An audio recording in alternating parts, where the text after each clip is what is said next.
Hi friends, new सर्वोत्तम agriculture academy में आपका स्वागत है। मैं मुलायम यादव बायोलॉजी का आज नया टॉपिक लेकर आया हूं। इसके पहले हम लोग जो एंजियोस्पर्म का मॉर्फोलॉजी है उसमें हम लोगों ने पुष्प की मॉर्फोलॉजी और पुष्प सूत्र, प्लेसेंटेशन, इतनी चीज़ें हम लोगों ने पढ़ लिया है। उसके बाद की जो टॉपिक है वो है पुष्पक्रम। पुष्पक्रम से का इम्पोर्टेंस क्या है? पुष्पक्रम से कृषि विश्वविद्यालयों में जो परीक्षाएँ होती हैं उसमें से कम एक क्वेश्चन तो ज़रूर रहता है। तो इसके लिए क्या करना है, आपको सारे पुष्पक्रम के एग्जाम्पल्स याद रखना है। कभी कभी इसकी परिभाषा भी पूछी जाती है, तो हम एक एक के बारे में डिस्कशन करेंगे। सबसे पहले हम लोग शुरुआत करते हैं इनफ्लोरेसेंस से, पुष्पक्रम से। पुष्पक्रम को एक्चुअली इंग्लिश में कहा जाता है इनफ्लोरेसेंस। पुष्पक्रम को इनफ्लोरेसेंस कहते हैं।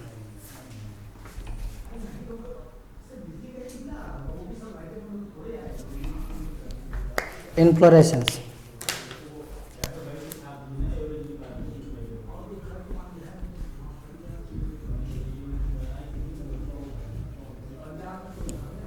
इसकी डिफिनेशन लिखना है इनफ्लोरेसेंस का। पुष्पाक्ष पर पुष्पाक्ष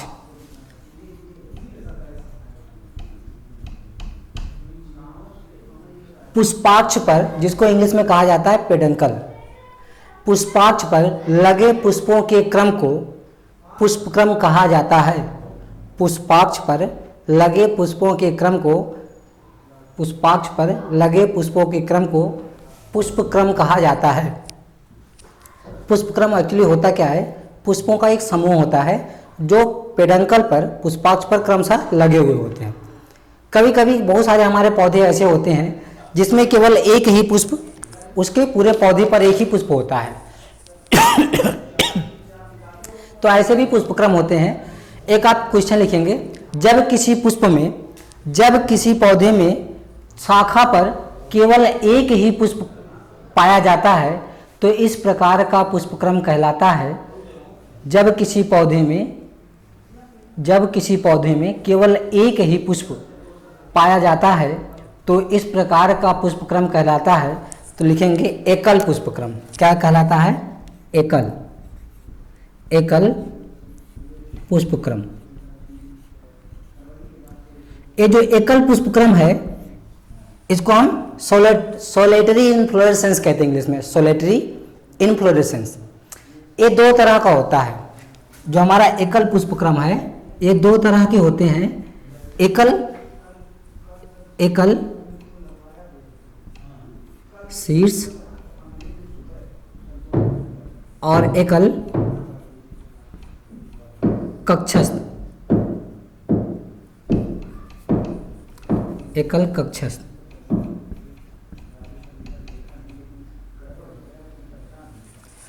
तो ये दो तरह के होते हैं, एकल कक्षस्थ और एकल शीर्ष। एकल शीर्ष का मतलब यदि किसी पुष्प में एक ही पुष्पक्रम हो, एक ही पुष्प हो और वो उसके शीर्ष पर हो तो उसको हम क्या कहते हैं? एकल शीर्ष कहते हैं। सोलेटरी टर्मिनल,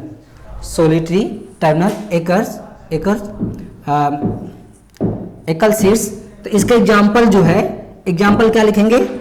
इसमें आप लिखेंगे पोस्टा या अफीम या इसी को हम लोग क्या कहते हैं? पोस्टा।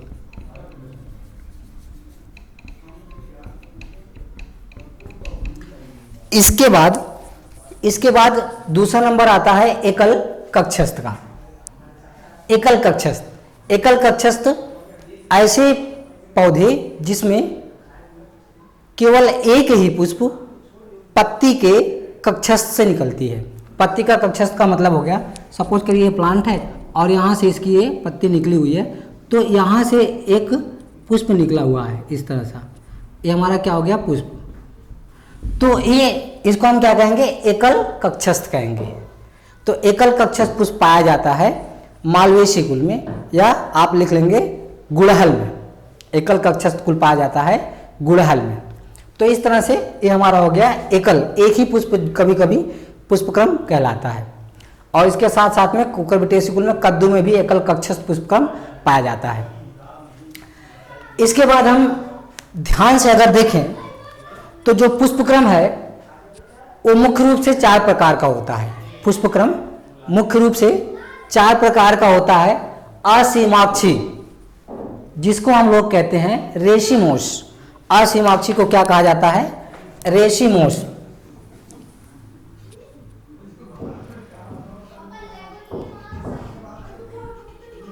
रेशिमोस, असीमाक्षी। दूसरा है ससीमाक्षी और तीसरा विशिष्ट, चौथा संयुक्त पुष्पक्रम। ससीमाक्षी को साइमोस, विशिष्ट को स्पेशल इनफ्लोरेसेंस और संयुक्त को हम लोग कंपाउंड इनफ्लोरेसेंस कहते हैं। असीमाक्षी ससीमाक्षी में हम डिफरेंस पहले देखते हैं। होता क्या है कि जब पुष्प हमारे हैं, पुष्प में जो पेडंकल होता है, कुछ पौधे ऐसे होते हैं जिसमें पेडंकल की लंबाई बढ़ती जाती है। पेडंकल की इस तरह से पेडंकल की लंबाई बढ़ती जाती है और उस पे पुष्प लगते जाते हैं। तो इस तरह के उसका कोई सीमा नहीं होता है, तो उसको हम लोग कहते हैं असीमाक्षी। असीमाक्षी मतलब इसमें पेडंकल जो है बढ़ते जाएंगे और क्रमशः नए पुष्प उसमें लगते जाएंगे, नीचे की तरफ फलियां बनती जाएंगी। इस तरह का आप देखे होंगे सोर्सों में दिखाई देता है जनरली।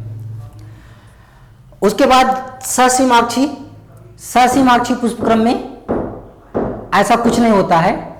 पुष्पक्रम में इसका जो पेडंकल है एक ही बार वृद्धि करेगा और उसके पॉइंट से जो है पुष्प निकल जाएंगे, उसकी एक सीमा होती है।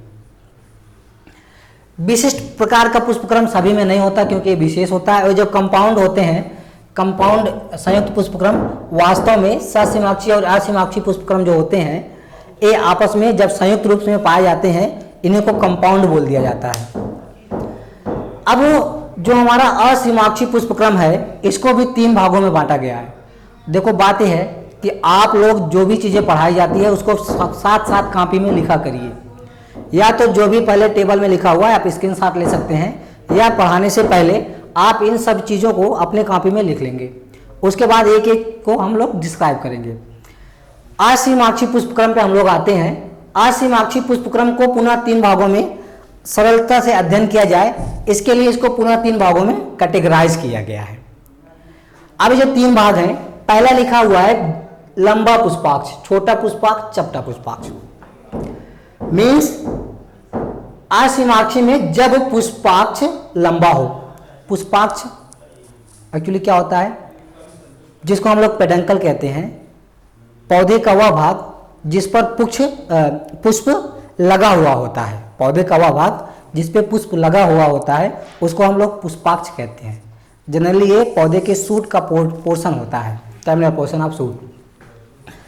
तो लंबा पुष्पाक्ष, छोटा पुष्पाक्ष और चपटा पुष्पाक्ष। असीमाक्ष होगा लेकिन उसमें कभी कभी क्या होता है कि लंबाई में वृद्धि होती जाती है और उस पर पौधे पुष्प लगते जाते हैं। कभी कभी छोटा पुष्पाक्ष होता है और चपटा पुष्पाक्ष। लंबे पुष्पाक्ष की हम लोग बात करते हैं।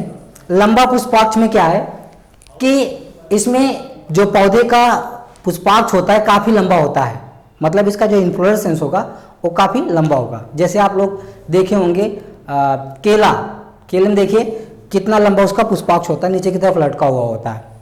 इसके अलावा सरसों में आपको पता हो, लटजीरा आप लोग जानते होंगे, उसमें भी यही होता है। लंबे पुष्पाक्ष में 5 प्रकार के पुष्पक्रम आते हैं। जब पुष्पाक्ष लंबा हो इसमें 5 प्रकार के पुष्पक्रम आते हैं। पहला है असीमाक्ष। यहाँ पे देखिए लिखा हुआ है असीमाक्षी, यहाँ पर क्या लिखा है असीमाक्ष, यहाँ पर है रेशिमोस। इसको हम क्या कहेंगे, इसको इंग्लिश में कहा जाता है रेशिम इन्फ्लोरेसेंस कहा जाता है। रेशिमोस और रेशिम। असीमाक्ष, असीमाक्ष जो है असीमाक्षी का एक प्रकार है। असीमाक्ष में सारे आते हैं, ये भी आते हैं और ये भी। असीमाक्ष काफ़ी ब्रॉड है, उसका क्लासिफिकेशन पुनः किया गया है। तो असीमाक्ष के जो है इसमें भी वही दशा है कि जो असीमाक्ष में पौधे का जो वो है पुष्प जो लगे होते हैं वो अग्राभिसारी क्रम में लगे होते हैं, एक्रोपेटल में। असीमाक्ष क्वेश्चन पूछा जाएगा कि रेसिम या असीमाक्ष इन्फ्लोरेसेंस पाया जाएगा, तो आप क्या लिखेंगे? मूली में, सरसों में। इसके अलावा जितने भी क्रूसीफेरी के कुल होते हैं उसमें जनरली असीमाक्ष पुष्पक्रम पाया जाता है। उसके बाद नंबर आता है स्पाइक। स्पाइक एक्चुअली वो इंग्लिश वर्ड ही है। स्पाइक जो है वो इंग्लिश वर्ड ही है, इसके लिए आपको हिंदी अलग से नहीं है। स्पाइक को हिंदी एक्चुअली इसको हिंदी में सूख बोला जाता है, लेकिन यहाँ पे इंग्लिश लिखा गया है। स्पाइक प्रकार का पुष्पक्रम पाया जाता है बांस, चौलाई और यहाँ पे लिखा है चिरचिटा, जिसको हम लोग कहते हैं लटजीरा। लटजीरा में पाया जाता है। स्पाइकलेट प्रकार का पुष्पक्रम पाया जाता है गेहूं, जौ और जई में। इसके साथ साथ में मक्के का जो नर पुष्प होता है, मक्का का नर पुष्प में भी पाया जाता है। सॉरी। अब उसके बाद आती है मंजरी। मंजरी को इंग्लिश में कहा जाता है कैटकिन। कैटकिन बोलते हैं मंजरी को, क्या बोलते हैं? कैटकिन। क्वेश्चन पूछा आता है कि कैटकिन प्रकार का पुष्पक्रम किसमें पाया जाता है? तो कैटकिन प्रकार का पुष्पक्रम आपके सहतूत और सैलिक्स पर्प्यूरिया आप लोग नाम सुने होंगे, इसमें पाया जाता है, जिसको बिलो कहते हैं। उसके बाद नंबर आता है स्थूल मंजरी का, जिसको हम लोग कहते हैं spadix. Spadix inflorescence. Spadix inflorescence जो है या स्थूल मंजरी पुष्पक्रम पाया जाता है केला, ताड़ और मक्का। मक्के का जो मादा पुष्प होता है, मक्के के मादा पुष्प में भी स्पैडिक्स पुष्पक्रम पाया जाता है। केला, ताड़ और बहुत इंपॉर्टेंट है, क्वेश्चन पूछा जाता है कि केले में किस प्रकार का पुष्पक्रम पाया जाता है, तो आप इसको याद रखेंगे। बहुत इंपॉर्टेंट है कि केले में किस प्रकार का पुष्पक्रम पाया जाता है। इस प्रकार हमारा असीमाक्षी का जब पुष्पाक्ष लंबा हो के जितने भी एग्जाम्पल्स थे वो कंप्लीट हुए। इसके बाद नंबर आता है जब पुष्पाक्ष छोटा हो। अब ये भी इंपॉर्टेंट है, ये भी जो है काफी इंपॉर्टेंट है। क्वेश्चन पूछा था जब पुष्पाक्ष छोटा हो, तो जब पुष्पाक्ष छोटा होता है तो इसमें दो प्रकार के पुष्पक्रम बन के सामने आते हैं। एक तो हमारा होता है समसिक, जिसको हम लोग कहते हैं कोरिम्ब। समसिक को क्या कहते हैं? इसको हम कहते हैं कोरिम्ब। कोरिम्ब बोला जाता है समसिक। तो समसिक में क्या होता है? इस प्रकार का जो पुष्पक्रम है, इसमें देखिए समसिक कैसे हम इसको देखते हैं, काफी इंटरेस्टिंग है और आप लोग एक बार में सीख भी जाएंगे। होता क्या है कि इस प्रकार के पुष्पक्रम में जो पौधे का पेडंकल होता है, पेडंकल्स जो होते हैं, पेडंकल पे जो पुष्प लगे हुए हो, तो सपोज करिए पौधे का पेडंकल है, ये पौधे का पेडंकल है और इस पे पुष्प लगे हुए हैं। अब इस पे जो पुष्प लगते हैं उनका जो पुष्पावली वृंत होता है, पेडिसिल, पुष्प का जो पेडिसिल होता है, पुष्प वृंत जिसको कहते हैं, पेडिसिल जो होता है वो जो नीचे का पुष्प होगा उसका पेडिसिल सबसे बड़ा होगा, उससे छोटा उसके ऊपर का पेडिसिल होगा, उससे छोटा उसके ऊपर का, और उसके सबसे ऊपर का जो पेडिसिल पुष्प होगा उसका पेडंक जो क्या पुष्प वृंत है वो क्या होगा? यहाँ पे दो चीजें, पुष्पावली वृंत और पुष्प वृंत। पुष्प वृंत को पेडिसिल कहते हैं, पुष्पावली वृंत को पेडंकल कहते हैं, दोनों याद रखिएगा। ये हमारा क्या है? इसको हम क्या कहेंगे? पुष्पावली वृंत, पुष्पावली वृंत कहते हैं, और इसको क्या कहेंगे? पुष्प वृंत। तो ये आप दोनों चीजें याद रखेंगे, पुष्प वृंत और पुष्पावली वृंत। अब इसी तरह से इधर भी, तो जो हमारे पुष्प हैं, आप देखो सपोज करिए इस कंडीशन में, जो समसिक कंडीशन में क्या होता है, जितने भी हमारे पुष्प हैं सारे पुष्प कहाँ पे हैं? इनका जो शिखर है, शिखर वो क्या है? एक ही है, एक ही शिखर पर ये पाए जाते हैं। ऐसा आप लोग देखे होंगे, एक ही शिखर पे सारे पुष्प होते हैं। तो इसको इसीलिए इसको क्या कहा गया? कोरिम्ब या समसिक, एक ही शिखर पर पुष्पों का पाया जाना समसिक। तो इस प्रकार का जो पुष्पक्रम है वो पाया जाता है। आप लोगों को, सभी लोगों को पता है कैंटीटप, प्रूनस, कैंटीटप और प्रूनस के साथ साथ केसिया, और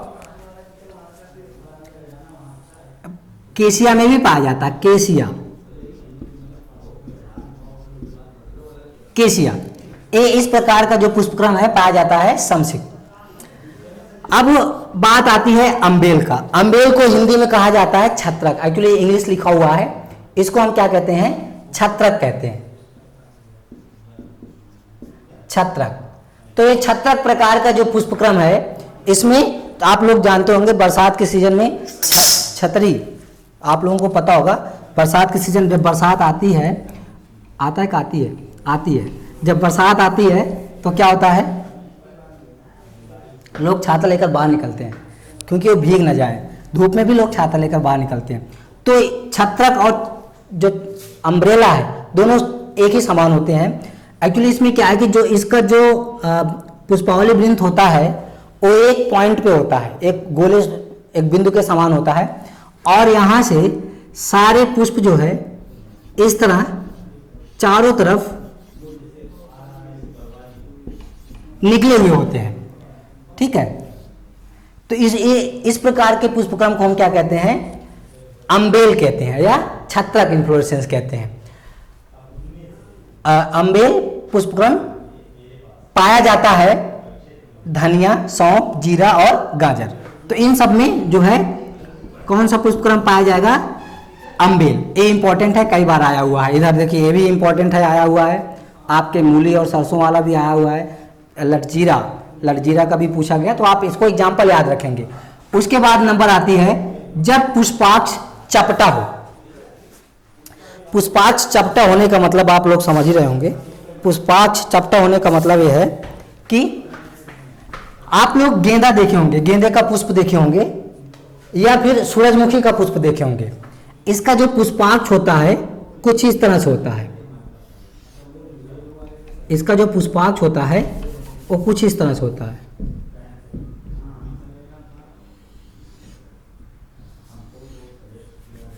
इस तरह से होता है, और जो पुष्प हैं इसी के ऊपर पुष्प लगे हुए होते हैं। इस तरह से इसी के ऊपर पुष्प लगे हुए होते हैं। ठीक है, इसी पे पुष्प लगे हुए होते हैं, आप लोगों को पता होगा। अब इसका पुष्पाक्ष कैसा है, ये फ्लैट है। पुष्पाक्ष कैसा है, पुष्पावली वृंत क्या है, फ्लैट है। तो इस तरह का जब पुष्पावली वृंत से पुष्प बनते हैं तो उसको कहा जाता है मुंडक पुष्पक्रम। क्या कहते हैं, मुंडक पुष्पक्रम कहते हैं। और मुंडक पुष्पक्रम को इंग्लिश में कहते हैं कैपिटुलम। क्या कहते हैं, कैपिटुलम। मुंडक को क्या कहते हैं भैया, कैपिटुलम बोला जाता है इंग्लिश में, और आप याद रखेंगे कैपिटुलम, या इसको हेड भी बोलते हैं, हेड। तो मुंडक पुष्पक्रम पाया जाता है गेंदा में और सूरजमुखी में। याद रखिएगा, गेंदा और सूरजमुखी में मुंडक पुष्पक्रम पाया जाता है। इसके बाद नंबर आता है आसीमाक्षी का। आसीमाक्षी में जो पुष्पावली वृंत होता है वो सीमित होता है, उसमें बहुत ज़्यादा वृद्धि नहीं करता है। ये 3 प्रकार का होता है। एकल साखी, एकल साखी को इंग्लिश में कहते हैं मोनोचाइजियल। क्या कहते हैं भैया, मोनोचाइजियल, मोनोचाइजियल बोला जाता है, एकल साखी। इस तरह का पुष्पक्रम पाया जाता है मकोई में, बिग्नोनिया में और रेननकुलस में। मकोई, बिग्नोनिया और रेननकुलस में पाया जाता है। क्वेश्चन पूछा जाता है, इंपॉर्टेंट है, मकोई में किस प्रकार का पुष्पक्रम पाया जाता है, मीन्स सोलेनेसी कुल। मकोई किस कुल का पौधा है, सोलेनेसी का है। उसके बाद युग्म साखी, जिसको कहा जाता है बाइचाइजियल या डाइचाइजियल कहा जाता है। युग्म का मतलब होता है जोड़ा। युग्म का मतलब क्या होता है, जोड़ा होता है। तो ये इंग्लिश में बाई होगा या डाई होगा। तो इसके अंतर्गत जो पुष्प आते हैं चंपा, चमेली और बेला, ये सब आते हैं किसमें, युगल साखी में। बहुशाखी में हाइमेलिया, हाइमेलिया, आप क्वेश्चन आया हुआ कि हाइमेलिया में किस प्रकार का पुष्पक्रम पाया जाता है, तो हाइमेलिया में बहुशाखी पुष्पक्रम पाया जाता है। इसके बाद बात आती है विशिष्ट प्रकार के पुष्पक्रम की। विशिष्ट प्रकार के पुष्पक्रम के विशिष्ट प्रकार में सबसे पहले है कटोरिया। कटोरिया पुष्पक्रम काफ़ी इंपॉर्टेंट है और कई बार क्वेश्चन यहाँ से आया हुआ है। कटोरिया को इंग्लिश में क्या कहते हैं, साइंथियम कहते हैं। साइंथियम, बैटिसलेस्टर और हाइपेंथोडियम। साइंथियम, बैटिसलेस्टर और हाइपेंथोडियम, ये इसके इंग्लिश नेम है। कटोरिया प्रकार का पुष्पक्रम पाया जाता है यूफोर्बिया में। कूट चक्रक, कूट चक्रक को इंग्लिश में बैटिसलेस्टर कहते हैं। आप इसको याद रखेंगे क्योंकि ये इंपॉर्टेंट है, कई बार आया हुआ है। बैटिसिलेस्टर। तो बैटिसिलेस्टर प्रकार का पुष्पक्रम पाया जाता है हमारे तुलसी में और ल्यूकस में। इसके बाद नंबर आता है उदंबरक। उदंबरक प्रकार के पुष्पक्रम में जो पुष्प होते हैं वो 3 तरह के पुष्प होते हैं। गाल मादा होती है, एक तो जो मादा का होती है, एक तो सामान्य मादा होती है, दूसरी गाल मादा होती है, तीसरे नर होते हैं। तो इस तरह के 3 प्रकार के पुष्प इसमें पाए जाते हैं। इसमें अंजीर, पीपल और बरगद। जो हमारा कटोरिया है, कटोरिया में नर एक लिंगी, नर और मादा अलग अलग होते हैं। नर की संख्या अनेकों होती है, मादा केवल एक ही होती है यूफोर्बिया के अंतर्गत। उदंबरक में नर और मादा सब अलग अलग होते हैं इसमें भी, और इसमें नर भी अधिक मात्रा में होता है और मादा भी अधिक मात्रा में होता है। उदंबरक में अंजीर, पीपल और बरगद आता है। संयुक्त पुष्पक्रम पर हम लोग बात नहीं करेंगे, संयुक्त पुष्पक्रम जनरली नहीं पूछा जाता है। और संयुक्त में यही है स्पाइक का संयुक्त, क्या कहते हैं, आसिमाक्ष संयुक्त, स्पाइक कंपाउंड है ना, स्पाइकलेट कंपाउंड, मंजरी कंपाउंड, ये सब वही एग्जाम्पल्स आते हैं। आज के लिए बस इतना ही। शेष हम लोग अगले टॉपिक में बात करेंगे। धन्यवाद।